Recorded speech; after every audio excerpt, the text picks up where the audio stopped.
좀 이른 시점이긴 한데 오늘 이준석 얘기 참 많이 하네. 이준석 전 대표가 써올린 작은 공이 여의도에 파장을 만들고 있는데 구체적으로 100원 더 간다 이렇게 가면 이렇게 예측을 했어요. 강서구청장 보궐선거 끝나고. 그래서 저희가 오늘 그 숫자별로 시나리오 대분석을 김준일 1타 강사님과 해보려고 합니다. 일단 질문이 세 가지인데 일단 야당이 200석 이상 얻는 시나리오, 그다음에 두 번째는 야당 반씩 얻는 시나리오, 그다음에 세 번째는 유의미한 3당 서로 견제하는 그런 구도, 이 세 가지 시나리오가 있는데 일단 첫 번째 야당이 200석 이상 얻고 국민의힘은 100석 안으로 떨어지는 약간 이 구도, 이 시나리오에 대해서 좀 설명 부탁드릴게요. 가능성은 몇 %인지를 먼저 이런 1번 시나리오의 가능성 몇 %로 보십니까? 그러니까 몇 개 이거를 본격적으로 하기 전에 몇 가지 우리 정치 지형의 큰 이런 변화, 오랫동안 겪어왔던 변화에 대해서 먼저 사전에 살짝 말씀드리는 것 같아요.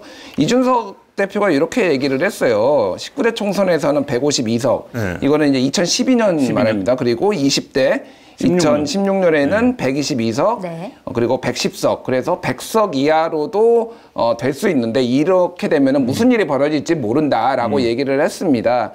일단은 변수가 너무너무 많지만은 일단은 100석 이하로 가는 길은 딱 하나의 길밖에 없어요. 그거는 제가 뒤에 설명을 좀 드리겠습니다. 그러니까 지금 전체적으로 보면 유권자의 지형 변화를 우리가 좀 이해를 해야 돼요. 그러니까 소위 말하는 노무현 세대, 노무현 세대라고 하면은 노무현 전 대통령하고 나이가 같은 세대가 아니라 노무현 대통령이 집권했을 때 그때 어떤 정치적 각성을 한 세대가 지금 40대에서 50대까지 여기에 이제 있거든요. 그래서 이들이 기본적으로 원래 나이가 들면 보수화가 되는 경향은 너무나 자연스러운데 덜 보수화가 되면서 이게 지금 한국 정치의 큰 이제 민주당 지지의 큰 틀을 이제 가지고 있는데 세대공법으로 보면 소위 이제 X세대쯤 되는 X세대에서 좀 86세대부터 후반부부터 X세대까지를 이제 보시면 될 것 같습니다. 근데 이제 문제는 그래서 이해찬 전 대표의 민주당 20년 집권론 뭐 이런 낭만적인 시나리오가 이제 여기서 나온 거잖아요. 그런데 문제는 이제 소위 말해서 2030의 보수화라고 얘기를 하고 그들은 보수화라고 생각하지 않습니다. 그거는 전통적인 문법이지 왜 우리가 여기에 따라야 돼? 라고 생각을 하는데 어쨌든 그게 보수화가 엮이면서 같이 이제 복잡한 시나리오들이 이제 나오기 시작한 거예요. 그래서 이준석 대표의 세대포 위론 등등등이 나오기 시작하면서 지난 대선 때 윤석열 후보가 이겼던 이런 시나리오까지 이제 나왔던 거죠. 자, 그래서 일단 야당 200석. 자, 본격적으로 이제 일어나겠습니다. 자, 중요한 거는 자 200석이 주는 의미가 무엇이냐라는 거죠. 200석을 어떤 한 정당이 가졌을 때 무슨 일이 발생할 수 있을까요? 개헌을 할 수 있죠. 헌법을 뜯어고칩니다. 헌법을 마음대로 뜯어고칠 수 있어요. 이건 굉장히 중요한 문제죠. 그렇죠. 개헌을 할 수가 있습니다. 그리고 또 하나가 가장 중요한 게 뭐가 있느냐? 대통령 거부권. 거부권이 무력화됩니다. 그러니까 제2요구권. 그렇죠. 그러니까 정확하게는 이런 거죠. 우리가 법을 만들어. 대통령이 그런데 나 이거 못 받겠어. 그렇게 하고 국회 돌려보내요. 그랬을 때 국회가 3분의 2가 다시 찬성을 하면은 대통령이 거부를 하든 말든 법안이 통과되게 됩니다. 그러니까 이 200석이라는 의미는 이게 여당이 됐든 야당이 됐든 어쨌든 어마무시한 위력을 발휘하는데 이것은 그게 두 개가 가장 큰 게 그거다. 그리고 이제 탄핵 말씀하셨다시피 탄핵이 가능해집니다. 단독 탄핵이 가능해지죠. 그렇죠. 그래서 우리나라 역사에서 두 번의 탄핵이 있었잖아요. 물론 탄핵이 됐다가 헌재에서 기각된 것도 있고 이제 인용된 것도 있는데 둘 다 야당 단독으로 한 적은 없어요. 그렇죠. 야당 단독으로 한 적은 없습니다. 다 여당에서 일부 이탈표가 있거나 이런 식으로 됐는데 만약에 야당 200석이다. 자, 우리 한겨레 TV에는 민주당 지지자가 많으시잖아요. 상대적으로 즐거운 상상을 할 수 있습니다. 윤석열을 탄핵하라 이렇게. 자, 제가 탄핵을 주장하는 건 아니에요. 절대 숫자상으로 가능하다. 숫자상으로 가능하다. 이런 것들을 이제 말씀드릴 수가 있는데 그러면 야당이 됐든 여당이 됐든 대한민국 역사상에 단독으로 200석을 얻은 정당이 있느냐? 있습니까? 없죠. 있습니까? 없습니다. 없습니다. 자, 가장 근접했던 게 지난 2020년 총선의 민주당 180석이 가장 근접했어요. 이게 역대 단독 정당으로서는 거의 최근 더불어시민당이라는 위성 정당이랑 꼼수를 했지만은 어쨌든 거의 180석이었어요. 사실은 거기에 이제 뭐 시대전환하고 뭐 이제 기본소득당이 들어와 있긴 했지만은 큰 틀에서 보면 180석 단독 정당이고 세력으로서 200석이 된 적이 있어요. 그러니까 우리가 크게 얘기를 하면은 보수, 진보 좀 이분법적으로 이제 우리가 사고를 하잖아요. 자, 그때 무슨 일이 있었는지 제가 설명을 드리면 이거 볼펜인가요? 아니, 분필인가요? 죄송합니다. 영혼이 탈출했어요. 자, 그때 2008년에 이때는 2007년에 대선이 있고 나서 직후에 총선이 벌어졌기 때문에 보수 여당이 대승을 하고 그리고 민주당 계열이 대패를 했던 때였죠. 이때 한나라가 몇 석이었냐? 자, 153석. 자, 자유선진당. 이게 몇 석이었냐? 선진당. 그때 18석. 거의 원내교섭 그때 그래서 막 2명을 빌려줘서 원내교섭 단체를 만들고 막 이런 일들이 논의되고 막 그랬었죠. 이때는 그 뭐였죠? 뒤에 얘기했지만 창조한국당하고 둘이서 연합을 해가지고 교섭단체를 만들고 해서 선진과 창조 기억하실지 모르겠는데 선진과 창조가 그때 잠깐 있었어서 그리고 친박연대가 그때 공식적으로는 14석이었는데 그때 친박연대나 박근혜 이름을 팔아서 된 사람을 다 합치면 그때 26명이었어 그때. 무소속까지 다 합치면은. 그리고 민주당이 그때 81석. 이게 81석은 어떤 의미냐면은 새정치국민회의가 역대 최소 민주당의 의석수 79석이었어요 그때. 그거 이후로 가장 작은 숫자였다. 그리고 민주노동당 노동당 하면 이상하다. 민노당 5석 그리고 한국당 창조한국당 3석 이런 구도였어요. 그래서 보수를 다 합치면은 200석이 넘었습니다. 대단한 때네요. 무슨 일이 벌어졌을까요? 무슨 일이 벌어졌나요? 아무 일도 벌어지지 않았습니다. 왜냐면 지들끼리 싸웠어. 그렇죠. 이때는 자 친박연대를 포함해서 친박계가 사실상 야당의 역할을 했다. 우리는 친이계와 하늘을 같이 할 수 없다. 저때 진짜 민주당의 존재감이 없어서 기자들도 여당에 반대하는 목소리를 친박연대로 쓰는. 맞습니다.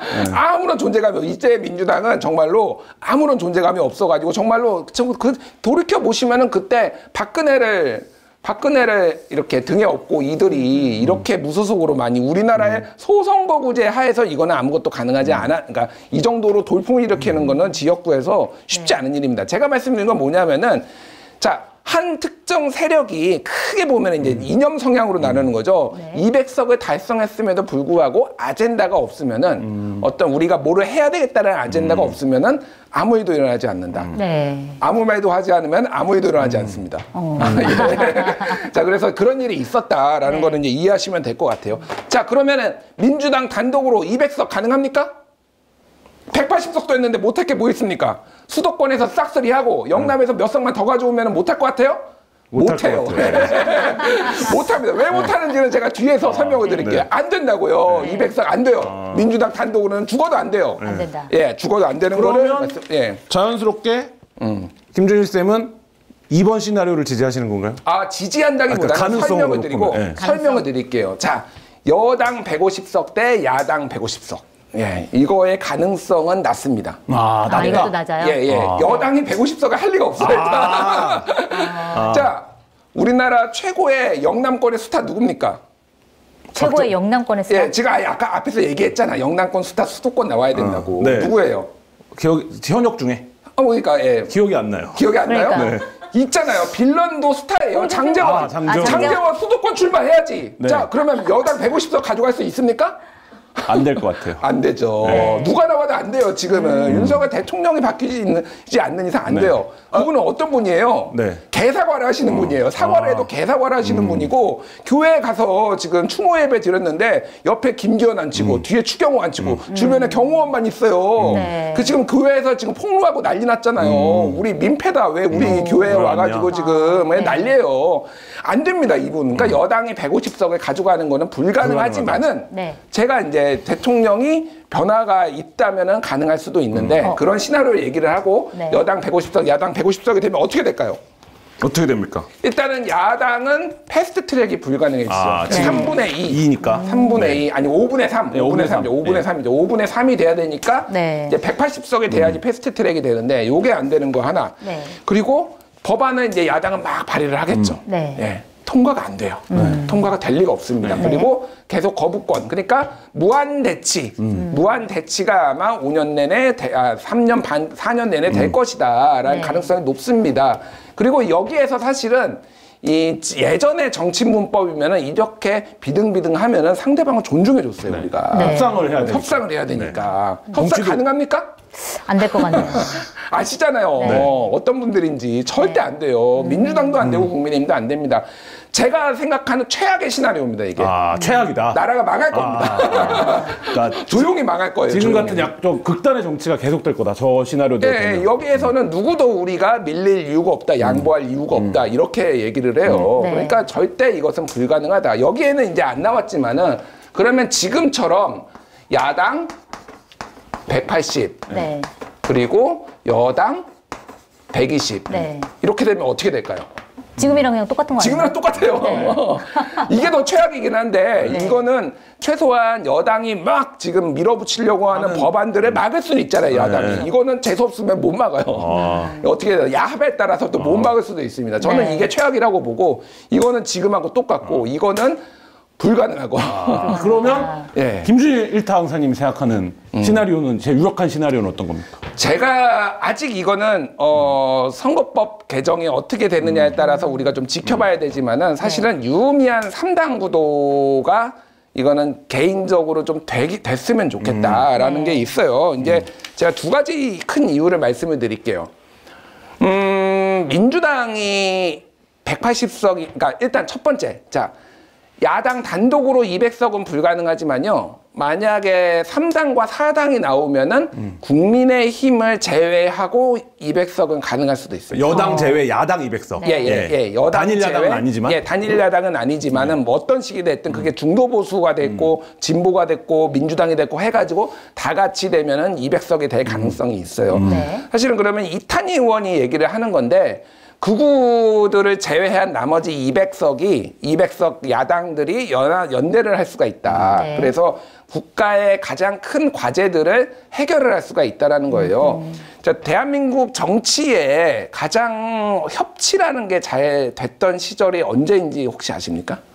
언제일까요? 굉장히 생산성이 높았던 게 우리나라 지금 정치학자들이나 언론에서 좀 주목을 해볼 필요가 있는데 사실은 6공화국 때였어요. 그러니까 노태우 정부 때. 그러니까 그때 1로 3김 시절에 노태우의 민정당이 이제 굉장히 소수파였잖아요. 그러니까 이들하고 같이 협의를 해가지고 굉장히 그때 노태우 대통령이 비판도 많이 받지만은 북방 정책도 한다든지 그리고 야당들이 얘기했던 것들을 대폭 수용을 해가지고 이게 국정이 됐단 말이에요. 그때 모델을 사실은 할 수밖에, 그러니까 연구를 좀 해봐야 되는데 기본적으로 야당이 좀 더 많은 게 정치적으로 불안정성이 커진다라는 단점도 있지만은 우리나라처럼 독주를 하려는 이런 경향이 강한 나라에서는 상당히 이게 유의미하게 있고 이 여기에서 만들어졌던 체제가 굉장히 오래 갑니다, 사실은. 사실은 그러니까 자, 요 얘기를 한번 해볼게요. 그 민주당에서 180석을 만들어서 뭐가 바뀌었죠? 제가 우리 시청자분들한테도 한번 질문을 드려보겠습니다. 그러니까 열성, 강성 민주당 지지자분도 있고 아닌 분들도 있고 뭐 여러 가지 이제 스펙트럼이 있을 텐데 180석이 돼가지고 바뀐 게 뭐가 있습니까? 그러니까 딱히 생각나는 게 없습니다. 뭐가 있을까요? 검찰 개혁을 한다고 했었죠. 검찰 개혁을 한다고 했지만은 그것도 심지어 무력화됐습니다. 왜 그러느냐?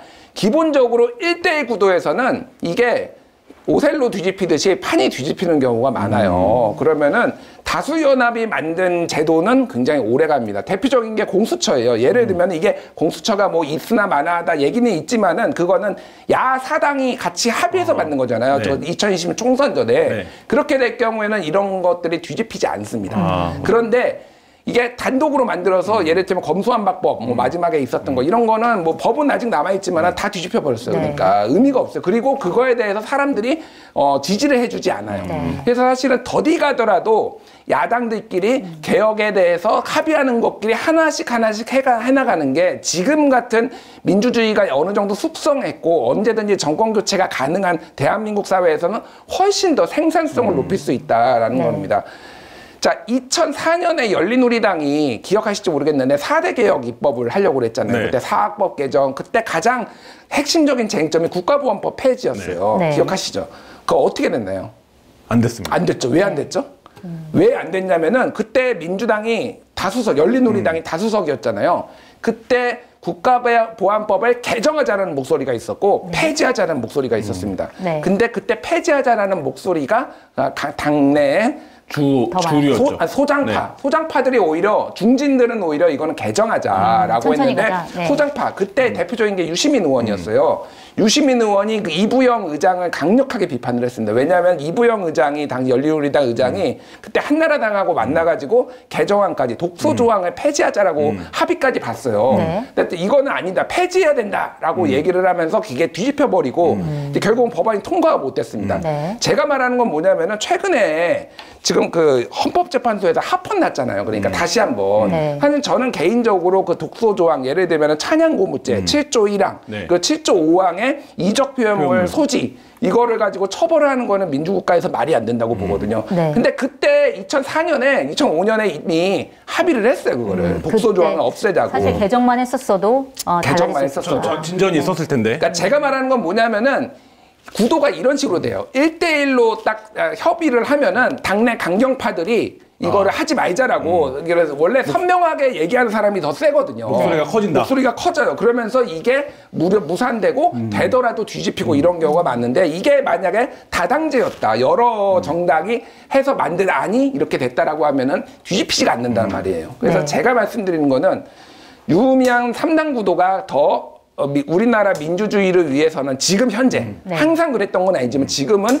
훨씬 더 좀 생산성을 낼 수 있는 그런 구도가 될 수 있고 200석도 가능하다. 다 같이 하면. 그러면 예를 들어서 지금 이준석 뭐 전 대표나 유승민 신당이 나온다고 하는데 이 신당이 유의미한 숫자로 뭐 20석이나 30석 정도 얻었다고 했을 때 그때 그러면 민주당이랑 같이 무언가를 정책 협의를 해서 뭔가 법안을 그렇게 같이 밀어붙일 수도 있다고 보세요? 어떻게 보세요? 부분적으로 연합을 할 수 있겠죠. 그러니까 제가 가장 좀 이상적으로 생각을 하는 거는 민주당이 150석 이상을 얻고 야당이 단독으로 150석을 얻지만은 그게 180석까지는 안 되고 그리고 나머지 정당끼리 합쳐가지고 이를테면은 200석 가까이까지 얻거나 뭐 200석을 넘기거나 이게 저는 이상적인 시나리오라고 봅니다. 특히 왜 그러냐면은 국민의힘은 싫어하진 않아요. 근데 윤석열 대통령 싫어합니다. 이상한가요? 저는 윤석열 대통령 싫어해요. 공개적으로 싫어한다라고 얘기할 수 있을 정도로 싫어해요. 이분은 제작진의 뭐 그런 건 상관없이 개인적으로 하시는 뭐 거니까. 윤석열 대통령 좋아하시는 분께는 죄송하다고 지금 말씀을 드리는데 김준일 선생님의 개인 의견이에요. 오늘 제 KBS 라디오에서도 제가 윤석열 대통령 뭐 얘기를 하니까 배종찬 그 진행자가 이거는 김준일의 개인 의견이다 급하게 얘기를 하더라고. 폐지될까봐. 하지만 여기는 폐지되지 않잖아. 그렇죠. 나는 윤석열 대통령 싫어해. 내가 인간적으로 싫어하는 게 중요한 게 아니야. 그분은 민주주의자가 아니야. 파괴주의자, 법치 파괴주의자. 저는 그런 사람들 제일 싫어합니다. 양두구육. 말한 거하고 다르게 자기가 팔아먹은 거는 막 뭔가 공정의 와신, 정의의 와신 그랬잖아요. 지금 다 하는 게 하나도 없어요. 제가 말하는 건 뭐냐면은 그런 윤석열이 지배하는 국민의힘을 싫어한다는 거예요. 그러면은 상식적인 사람들이 200석을 만들어서 할 수 있는 것부터 개혁을 만드는 게 하지 180석 된다고 민주당 바꿀 수 있는 거 아무것도 없습니다. 그러니까 꿈에서 깨라. 일단은 그 민주당 지지자분들한테 우리가 이번에 200석을 갈 수 있다? 못 갑니다. 180석 가면은 지금하고 똑같아요. 그렇기 때문에 저는 3당하고 유의미하게 그러니까 이렇게 만드는 게 연합 정치를 하는 게 훨씬 더 중요하다. 이렇게 말씀드리겠습니다. 지금 동접이 3,700을 돌파했다고 합니다. 제가 윤석열 대통령 싫어한다고 하니까 바로 3,700이 많이 싫어합니다. 더 들어와 주세요. 알겠습니다. 그러면 정말 그 협치를 강제하는 구도, 3당 구도, 이게 협치를 강제하는 구도라고 이제 말씀하셨는데 이렇게 다당제가 되려면 지금 필요한 게 사실 선거제 개혁이잖아요. 근데 선거제 개혁이 어쨌든 국민의힘 같은 경우에는 기존의 그 병립형 비례제로 돌아가자라고 하고 있고 지금 뭐 준연동형제를 뭐 그냥 계속 갖고 갈 것이냐 이게 지금 논란이 한창인데 어떤 방식으로 좀 바뀌어야 된다고 보세요? 자, 지금 선거제도의 개혁 방안이, 그러니까 합의 방안이 어떻게 되고 있는지 제가 먼저 설명을 드릴게요. 자, 지금은 준연동형 비례대표제고 2020년 총선에 있었던 캡 상한제도 없어졌어요. 그러니까 얘기를 하면은 아무것도 안 하는 침대 축구를 하면은 준연동형 비례대표제로 지금 똑같이 총선을 치른다는 말입니다. 자, 병립형으로 돌아가자라는 거는 2016년 이전으로 돌아가자는 거잖아요. 그거는 정당 득표율에 따라서 정확하게 의석을 배분을 하는 거죠. 자, 그때 몇 표를 얻었냐면은 2016년에 새누리당이 33.5%로 17석을 얻었고요. 민주당이 26%로 13석, 그리고 국민의당도 그 25%로, 아니야, 바뀌었구나. 어쨌든 25, 26으로 13석씩 얻었어요. 그 외에 민주노동당 뭐 이렇게 해가지고, 정의당 해가지고 이렇게 왔단 말이에요. 병립형으로 만약에 돌아간다라고 하면은 특히 죽어도 야당은 200석을 못 얻습니다. 예, 그냥 산술적으로 쉽게 생각을 하면은 영남은 대충 이렇게 많이 먹고 수도권에서 한 10석 가져가고 그리고 17석이잖아요, 지금. 여기서 가져가면은 110석이 나와요, 무조건. 무조건 110석이. 아무리 선거를 망해도 110석이 무조건 국민의힘이 무조건 먹게 돼 있습니다. 병립형으로 가면은. 근데 민주당은 지금 병립형을 받으려고 그래요. 왜 받으려고 하느냐. 자, 지금 상황에 대해서 말씀드릴게요. 지금은 어떤 권역별 비례대표제를 민주당이 밀고 있어요. 권역별 비례대표제는 이렇게 합니다. 그러니까 권역별 비례대표제가 여러 개가 있는데, 자, 한반도 그 지도를 제가 그려볼게요. 이렇게. 이렇게. 잘 그리죠? 역시 선생님. 굉장히 잘 그렸어요. 줄리. 자, 권역별 비례대표제는 뭐냐? 우리나라는 이 남한을 통째로 지금 비례대표를 하고 있잖아요. 이렇게. 전국구로 하고 있어요. 근데 요거를 쪼개가지고 권역을 만드는 거예요. 그래서 그 방안들이 여러 개가 나왔어요. 근데 지금은 요래. 충청 강원. 요래 만든다는 거예요. 자, 요건 뭐냐? 수도권을 권역으로 만들고, 그리고 중부권. 여기서는 뭐냐? 충청, 경북, 강원을 묶는 거예요. 그리고 남부권. 이거는 호남과 PK, 그리고 제주까지 이렇게 묶어가지고 3개 권역으로 만든다는 겁니다. 그래서 여기에서는 지금 여기에 18석, 그리고 여기 14석, 여기 15석. 숫자까지 쓸게요. 18, 15. 14, 15. 예, 요렇게 한다라는 게 지금 민주당이 추진하는 겁니다. 그리고 병립형이냐 연동형이냐는 지금 논쟁 중에 있어요. 자, 근데 민주당의 입장은 뭐냐면은 우리가 지금 병립형으로 다시 돌아가면은 욕 오질나게 먹으니까 너희들이 명분을 좀 줘봐. 우리가 병립형으로 가질 수도 있어. 정확하게 이런 스탠스예요. 왜 민주당은 병립형으로 가려고 하냐? 지금 현행 선거제도에서는 민주당은 어마어마하게 지역구를 많이 걷습니다. 연동형 비례대표제는 정당 득표율에 따라서 분배를 하는 거잖아요. 그 비례의석을 얻을 수가 없어요. 위성정당을 만들지 않는 손해를 본다. 위성정당을 만들지 않는 이상 상대적으로 손해를 본다라고 민주당은 가지고 있고, 또 하나 총선 전략이 쉽게 얘기하면 인재 영입을 하면은 다 지역구에 보낼 수 없잖아요. 비례대표로 이렇게 보내야 되는데 비례대표가 한 석도 없으면은 이거를 이 양반들이래, 죄송합니다. 이 양반들을 어떻게 데려오거나 아니면은 이게 하기가 어려운 거야. 그러니까 민주당의 고민도 이해가 돼. 근데 제가 얘기했듯이 병립형으로 가면은 무조건 200석, 연합 야당이 200석을 넘을 수가 없다라는 거예요. 그러니까 또 하나가 이게 문제가 뭐냐면은, 자, 이게 권역별 비례대표제가 예를 들면 이렇게 뽑잖아요. 여기에 이제 석패율제까지 논의가 되고 있어요. 석패율제는 뭐냐면은, 자, 비례로, 그러니까 지역구에 나갔는데 아쉽게 떨어진 사람을 비례로 당선시킬 수 있는 거예요. 자, 이렇게 하면은 이게 좌우 진영 통합같이 보이죠.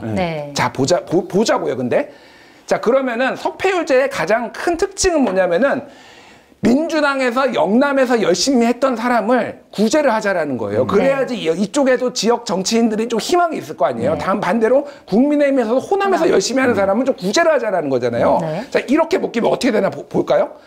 그러면은 여기에서 석패율제까지 도입을 하면은 아쉽게 떨어지는 사람이, 자, 국민의힘을 예를 들어 볼게요. 국민의힘에서 굉장히 표를 많이 얻어서 아쉽게 떨어지는 사람이 이 호남에 출마한 사람이 될까요? 경남에 출마한 사람이 될까요? 경남에 출마한 사람이 되겠죠. 가까스로 예를 들면 뭐 전재수 의원이랑 그렇죠. 누구랑 붙었어. 뭐 1% 차이로 지금. 전재수 의원이 1000표 차로 이겼어. 그러면 거의 49% 얻었을 거 아니야, 이 사람이. 그럼 이 사람이 석패율제로 들어가는 거야, 그러니까. 그러니까 이 지역주도 구도의 완화를 얘기한 거를 아무 의미가 없는 거야, 그러니까. 지금 근데 민주당이 요 안을 지금 밀고 있다. 이거는 의석수를 지금 늘리기 위해서 이제 하고 있다라는 겁니다. 그러니까 이거는 정치의 불확실성을 자기네들은 없애겠다라는 건데, 제가 얘기했듯이 지금은 시대 정신은 제가 보기에는 개혁연대를 해야 된다. 개혁연대를 하기 위해서는 불편하지만은 준연동형 비례대표제로 가서 3당, 4당이 만들어지는 게 필요하다라는 거고, 저는 지금 민주당보다 더 센 민주당이 필요하다고 생각합니다. 그게 예전에 열린민주당이 있었잖아요. 네. 우리가 더 세게 개혁하겠다. 사실은 민주당 말고 더 센 민주당이 있으면은 민주당도 편안해져요. 왜냐면 여기에서 더 센 얘기 하거든. 그러면은 이거를 받을지 말지를 가지고 연합 정치를 할 수가 있는데, 지금은 검수완박 같은 거를 타이밍에 안 맞게 무리하게 밀어붙이면 그 욕은 다 민주당이 먹게 돼 있어요, 사실은. 자, 그럼 이쯤에서 여러 가지 설명을 하셨고 시나리오별 분석을 하셨는데 김준일 선생님의 예측 의석은 어떻게 됩니까? 예측 의석. 네. 선거법. 네. 아니 그게 아니라 선거법이 있으니까. 솔직히 어떻게 될지 모르겠어요. 일단은 날짜를 제가 하나 말씀드릴게요. 12월 10일을 먼저 주목하십시오. 12월 10. 이게 예비 후보 등록 일이에요. 네. 그러니까 이때부터 등록을 해야 됩니다. 네. 근데 문제는 선거구 획정이 안 돼요, 지금. 그래서 이때까지 12월 10일까지 우리가 지금 한 30개구가 인구가 안 맞아가지고 의석을 늘리거나 통합을 해야 되거나 하는데, 지금 사람들은 준비하고 있는데 안 되니까 12월 10일까지 하자라고 했는데 안 됩니다. 절대 안 된다에 제가 패팅을 하고 만원을 항상 잘 안 돼 왔었죠. 네, 안 돼 와요. 그래서 실제는 내년 2월에 될 거예요. 내년 2월에 막바지에 이제 될 것인데, 저는 일단은 야당 200석이 되기를 기원합니다. 아, 연합야당 200석. 연합야당 200석. 연합야당 200석. 그래서 자, 더 센 민주당도 나오고, 그게 뭐 조국신당이 됐든 뭐가 나왔든, 그리고 유승민, 이준석 당도 나오고, 예를 들면 이런 식으로 해가지고 이게 어느 정도 유의미하게 해가지고 서로 협상을 할 수 있는 정치가, 그래서 우리의 가장 중요한 과제가 뭔지를 얘기할 수 있는 거고, 참 여기에서 가장 중요한 거는 결선 투표제 도입해야 돼요. 대선에서. 이건 민주당이 지난 총선에서도, 총선과 대선에서 똑같이 얘기를 했는데, 결선 투표제를 도입을 하면 무슨 일이 발생을 하느냐. 이 연합 정치가 정책 연합, 정책 그 연합으로 가능하다라는 거예요. 예를 들면은 윤석열, 안철수의 단일화 그 꼴 안 봐도 돼요. 아니 그냥 투표하고 그러면 일주일 뒤에 다시 투표하면 안철수가 나는 윤석열 지지하겠어 이렇게 하면 되거든요. 그거를 단일화를 1년 내내 우리가 한 달 내내 봐야 되잖아. 그럼 이재명은 또 누구랑 단일화하는데 조원진한테 전화를 했네, 누구한테 뭐 심상정한테 국어를 했네, 막 이런 꼴 안 봐도 되는 거야. 그럼 우리는 이런 걸로 정책 연합하겠다라고 하는 거죠. 그러니까 결선 투표제 도입을 하면은, 그리고 양당이 못하면은 중간지대 제3당이 마크롱처럼 정치를 바꿔버릴 수 있는, 아예 판을 바꿔버릴 수가 있는 거야. 그러니까 결선 투표제를 고리로 하면은 야당들 200석으로 연합이 가능하다. 이런 얘기를 말씀드리겠습니다.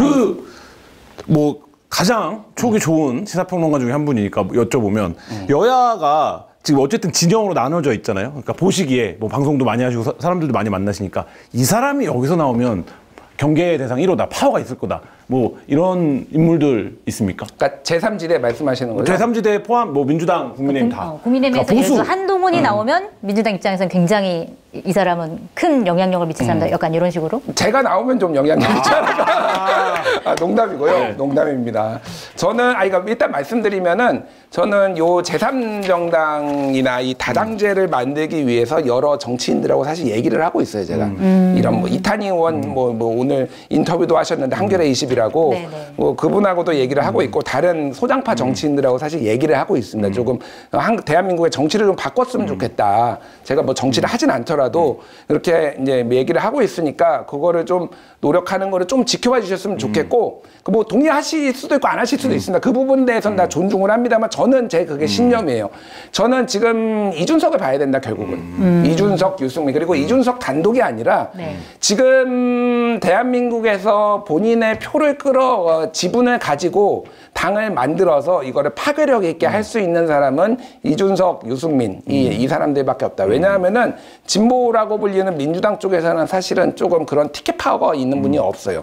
예를 들면 김종민 의원, 뭐 이 조홍천 의원이 나와서 당을 만들면은 누가 지지를 하겠어요? 그분들을 폄하하는 게 아니에요. 네. 이원욱 의원이 나오면 단독으로 뭘 할 수 있을까요? 없습니다. 근데 그러니까 사실은 지금은 보수 내에서의 분열이 강하게 지금 일어나고 있잖아요. 네. 그 부분에 있어서는 세대 이제의 어떤 열정적인 지지 등등을 했을 때는 이준석이 이제 움직여야 되는데 결국은 이준석이 움직여야 되는 거고 제가 그래서 이준석, 유승민을 만나게 하기 위해서 네. 백방으로 그래요? 노력하고 계신가요? 뛰었던 사례도 있습니다. 제가 그분들을 100% 지지해서가 아니라 대한민국 정치는 이제 바뀌어야 된다. 어쨌든 양당구도 깨야 된다. 근데 이준석을 눈여겨보시면 될 것 같고 이준석이 움직이는 거는 내년 1월이 될 거예요. 내년 12월까지 지켜본 뒤에. 12월까지 지켜본 다음에 내년 1월이 될 것이고 선거 제도가 어떻게 되느냐에 따라서 이거의 파워가 최대 한 25석에서 10석 정도까지 3당이 나오면은 좀 변동성이 클 거다. 이렇게 말씀드립니다. 알겠습니다. 자, 저희가 시종택 마치기 전에 항상 시그니처 질문을 좀 드리는데 이제 수업을 마무리하기 전에 알림장을 좀 써주셔야 됩니다. 예. 자, 이래야 총선에서 승리한다. 여야 각각에게 숙제를 내주신다면 어떤 숙제를 내주시겠어요? 여당에게 대통령이 바뀌어야 된다. 뭐 다른 거 다 필요 없어요. 무슨 뭐 이거 하고 저거 하고 다 필요 없습니다. 이거는 보궐선거는 정권 심판론이 작동했다라는 걸 누구도 부인은 못 하잖아요. 엉뚱한 처방을 내리고 있어요. 갑자기 뭐 누구를 혁신위원을 세우네, 대사면을 하네 이런 거 다 필요 없습니다. 대통령이 바뀌어야 된다. 네. 야당은 개혁해야 된다. 혁신해야 된다. 왜냐하면은 지금 야당은 굉장한 위기에 봉착했어요. 왜냐하면은 이슈가 없습니다. 네. 그러니까 언론의 속성 그리고 대중의 속성, 사람들의 속성상 이 아웃 오브 사이트 아웃 오브 마인드예요. 그러니까 여기에서 이슈가 안 나오면은 이거는 굉장히 위험한데 사람들이 야당한테 지금 기대하는 거는 본인들이 희생하고 본인들이 얘기를 했던 걸 지키고 이런 것들이 있거든요. 그러니까 사실은 욕심 부리지 말고 아까 얘기했듯이 유의미한 3당 구도로 가서 연합 정치를 하는 게 본인들이 또 주장해 왔던 거예요. 지금까지. 그러니까 그리고 본인들의 그동안 얘기 나왔던 기득권들, 국회의원 기득권들도 좀 포기해라. 체포동의안 포기하겠다고 했잖아요. 그러니까 그걸 당론으로 뭐 좀 해라. 좀 이런 식의 조금 내려놓는 모습들 그런 거를 했을 때 원래 야당에서는 전통적으로 대표들이나 야당 주요 정치인들이 본인을 희생했을 때 굉장히 큰 득표를 얻었어요. 역대 그건 역사가 보여줍니다. 그러니까 좀 희생하고 정치 개혁해라 이렇게 말씀드리겠습니다. 알겠습니다. 가장 먼저 선거제도 개혁을 좀 이끌어갔으면 좋겠네요. 민주당이. 네, 저는 그렇게 좀 희망을 합니다. 알겠습니다.